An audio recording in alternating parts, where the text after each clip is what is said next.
Zee 24 Taas एक पाऊल पुढे। आणि लंडन ऑलिम्पिकमध्ये ब्रॉन्झ मेडलची कमाई करत सायना नेहवालला इतिहास रचला होता आणि या विक्रमानंतर सायना आता एक नवी उंचीही गाठणार आहे। किरण MK2 या लढाऊ विमानातून सायनाला उड्डाण करण्याची संधी मिळणार आहे।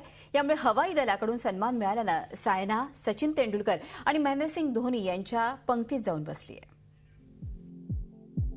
शटलर क्वीनची गगन भरारी, सायना करणार लढाऊ विमानातून उड्डाण। सायना नेहवालकडे भारतीय बॅडमिंटनचा चेहरा म्हणून पाहिलं जातं।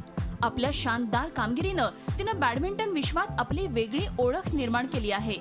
लंडन ऑलिम्पिकमध्ये तिनं ब्रॉन्झ मेडल पटकावत ऐतिहासिक कामगिरी केली। आता भारताच्या या फुलराणीच्या बॅडमिंटन करिअरला आणखी एक झळाळी मिळणार आहे। किरण MK2 या लढाऊ विमानातून सायनाला उड्डाण करण्याची नामी संधी चालून आली आहे। आंध्र प्रदेशमधील दिदंडीगुलमधील IAFच्या प्रशिक्षण तळावर पुढील आठवड्यात सायना या विमानातून उड्डाण करणार आहे। त्याचप्रमाणे सायना हवाई दलाच्या अकादमीतील बॅडमिंटनपटूंशी एक फ्रेंडली मॅचही खेळणार आहे।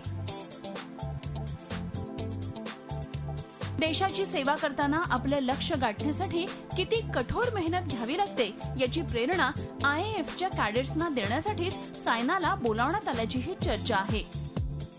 ऑलिम्पिकमध्ये दैदिप्यमान कामगिरी केल्यानंतर रिहिती स्पोर्ट्स कंपनीबरोबर तिनं तब्बल 40 कोटींचा करार केला आहे। क्रिकेटपटूंव्यतिरिक्त इतका मोठा करार करणारी सायना ही पहिलीच खेळाडू ठरली आहे। क्रिकेटमध्ये अविस्मरणीय कामगिरी केल्यानंतर सचिन तेंडुलकरला मानद ग्रुप कॅप्टन ही पदवी देत हवाई दलानं मास्टर ब्लास्टरचा गौरव केला होता।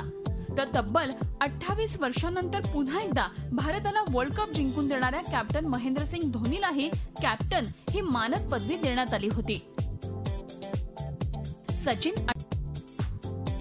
मात्र या दोघांनीही यातून अजूनपर्यंत उड्डाण केलेलं नाही। मात्र सायनाला पुढील आठवड्यात किरण MK2 या लढाऊ विमानातून गगन भरारी घेण्याची नामी संधी आहे। झी 24 ताससाठी ब्युरो रिपोर्ट, मुंबई।